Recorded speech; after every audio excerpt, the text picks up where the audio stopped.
cultural exchange. We just witnessed Calgary's own Afro-funk Latin crew Freak Motif joined by celebrity Congero. How about it for Sheila E, ladies and gentlemen? Thank you. That was awesome. You sound amazing. Now we have someone to go out on tour with, right? Come on.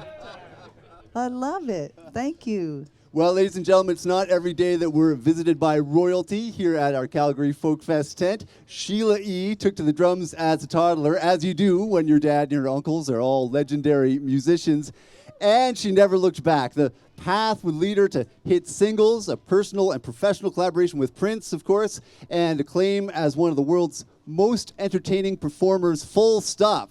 Her recent recording comes with an important unifying theme. Ladies and gentlemen, joining us live at Princess Island Park for the 40th anniversary of the Calgary Folk Music Festival, all the way from Oakland, California. How about it for the Queen of Percussion, Sheila E, ladies and gentlemen? Thank you. Great Sheila E. Thank you, Sheila. This is awesome.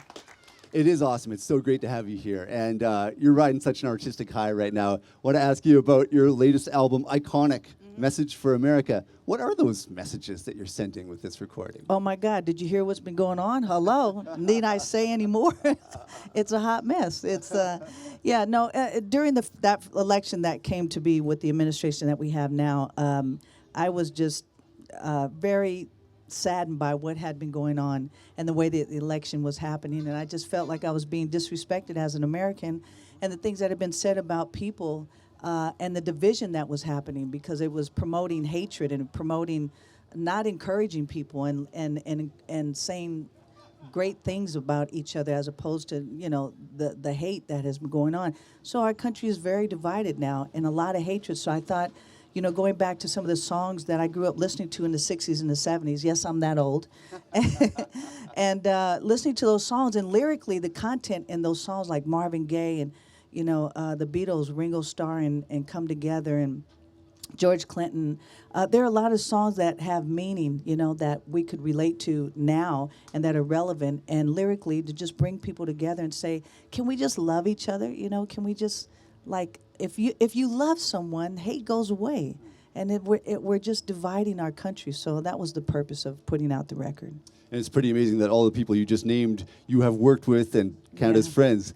Well, of course, you're very well loved in this country, and recently you played Halifax and were moved to tears. What was that experience about? Oh, yeah, I don't know what happened. You know what? Because I tell everyone to go to my website, and if people need prayer, to just, you know, let us know. And I get all the prayer requests, and it's either me by myself or some of my team. We pray for every single person that sends in a request for prayer. That's the only job that I have, is to pray for people.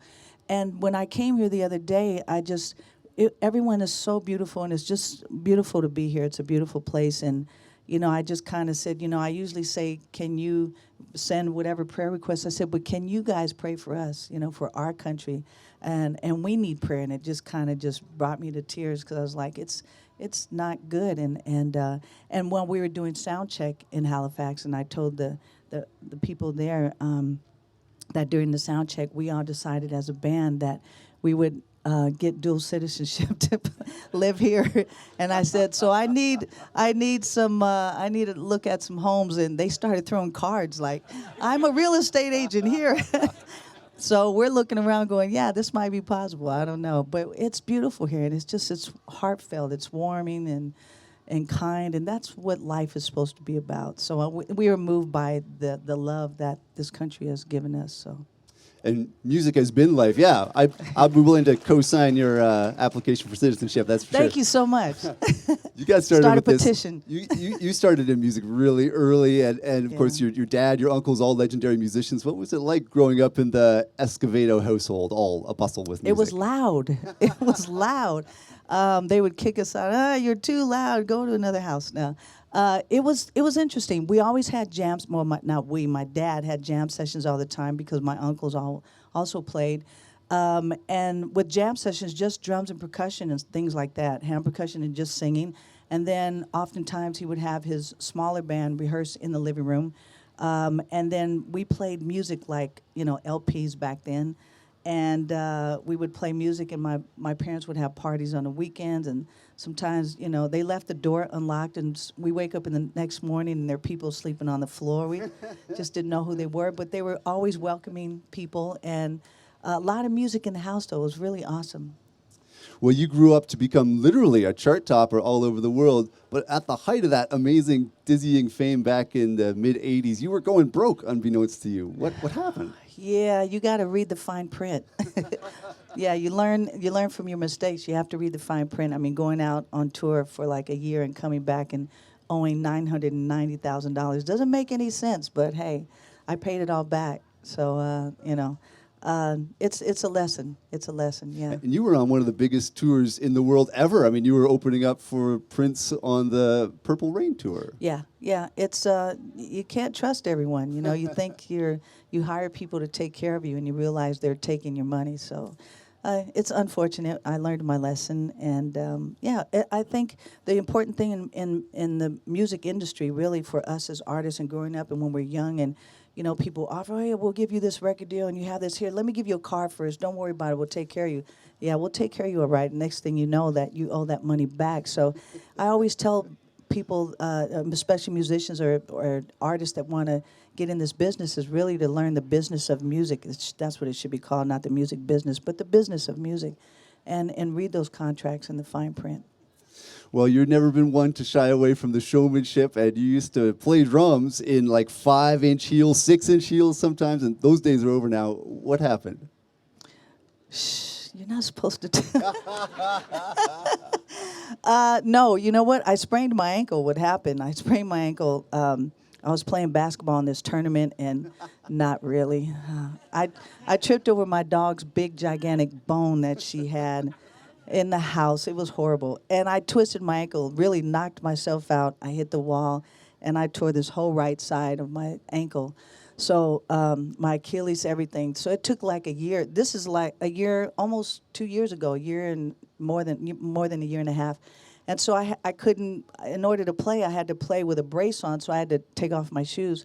And then it became like, oh, just a year and a half ago, I can play with no shoes. Well, that feels great, no shoes.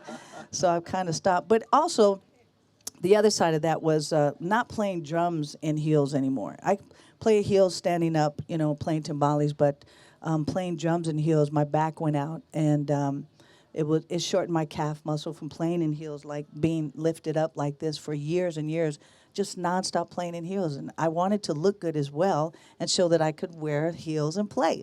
And that messed up my back. And so one day in 1990, my back went out, and I was partially paralyzed for about 2 weeks. And it took about 4 months and 4 or 5 doctors to get me to learn how to walk all over again. It was not good. So I just said I wouldn't really do that anymore. So After those years of ferocious double kick playing in Yeah. 5-inch stilettos. yeah. Well, one of your longest lived collaborators, you spent years in a close collaborative relationship musically and personally with Prince, and we were all gutted when he found out that he passed away. Where were you when he found out that he had passed? I was at home in Los Angeles. And what happened? What were the feelings that were going through your mind? Well, you can imagine, you lose someone you love. It's devastating, overwhelming. Yeah. Is there anything that you're going to be performing this weekend that you want people to be particularly ready for here in Calgary at the Folk Fest and Edmonton at the Interstellar Rodeo? You got to come. I'm not saying nothing. If you miss it, I'm so sorry that you did, because you're going to hear about it, and I promise you it'll change your life. What else can I say? Yes, absolutely. Well, Sheila, you've been such an inspiring light for so many, and you've often said that even the giant fame and the glamorous life didn't shield you from music industry sexism. Have you got anything to say to young artists today that are female that are trying to make their way in the industry? Yeah, it's pretty brutal.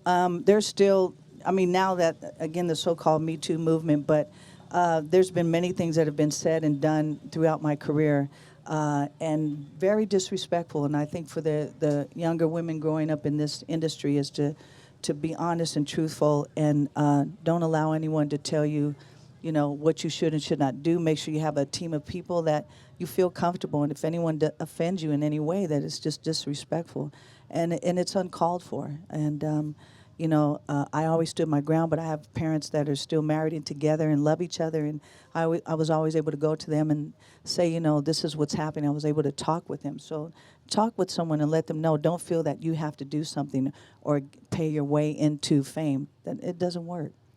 Sheila, I just got one last question for you, which is, what are you digging these days? What are you listening to? Can you turn us on to something This cool? band right here. This is Freak what's happening. Motif? Freak Motif right here. That's who I'm listening to right now. Awesome.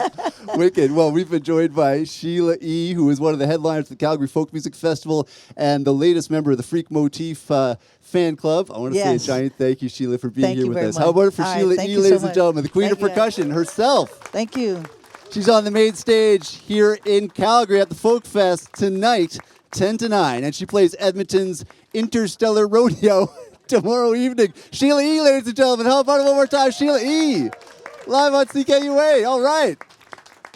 Riding off into the sunset.